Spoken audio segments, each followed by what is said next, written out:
I know that a lot of people and myself always thought, oh, something like that can never happen to me. No, it won't happen to me. That doesn't go on around here.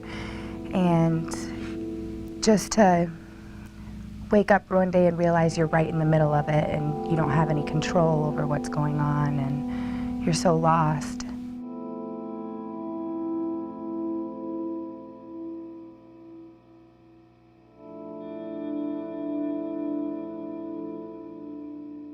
I was at a vulnerable point in my life, and that's one thing that these guys look for is vulnerability. I was going through a separation with the person I'd spent 10 years of my life with.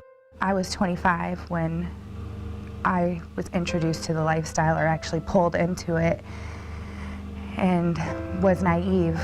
I was found because a girl gave my picture to these guys, and it was a competition to see who could get me. And when the one that got me was with me for so long, and he got me strung out on ecstasy, and I was drinking and things I'd never done before.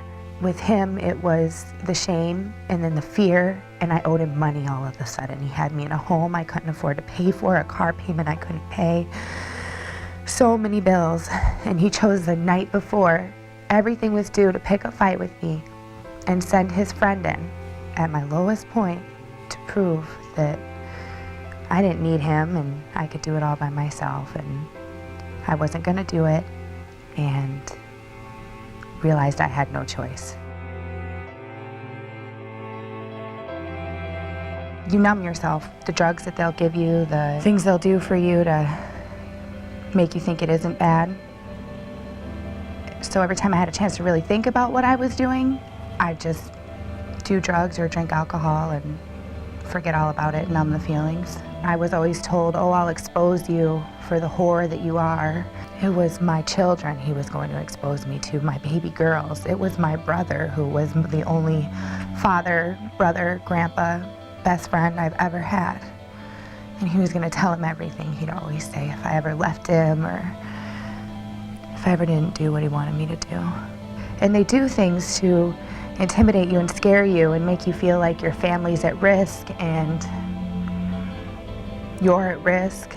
I was so confused and lost that when my house got raided, I started laughing at them and said, "But funny." I was like, you FBI is gonna come in my house. I mean, I'm not even doing anything wrong. And my friend looks over and he's like, "What are you involved with?" And I was like, "Nothing." I was like, nothing. Going to jail was wonderful for me. Had I never went to jail, I wouldn't have been able to separate myself from that situation. I wouldn't have been able to get out of it. I wouldn't have been able to see it for what it really was. And when I got released, I was so scared, and I was scared of myself.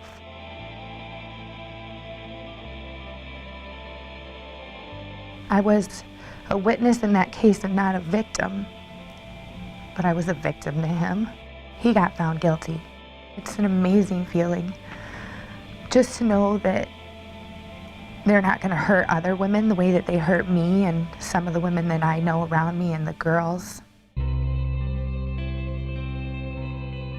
If we don't have programs like the one that you have, Susan, I don't know what I would have done, because I can learn and I can think, but if I can't heal what's going on inside of me, then that pain, you're gonna go back to wanting to numb it, and you're gonna go back to it was that made it so you didn't feel. And I love feeling, and that's because of being able to come here. I didn't see that I was trafficked until I was out of the situation. And it wasn't just being out of the situation for a moment, it was being out of the situation for 5 months before I realized that what had happened to me. When you're in it, you don't think about it. You don't realize that it's not okay. You don't understand that you're being used.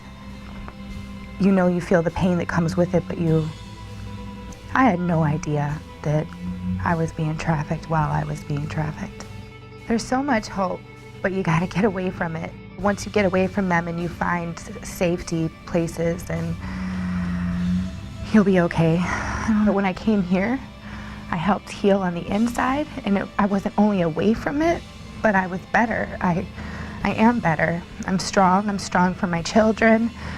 I'm strong for myself.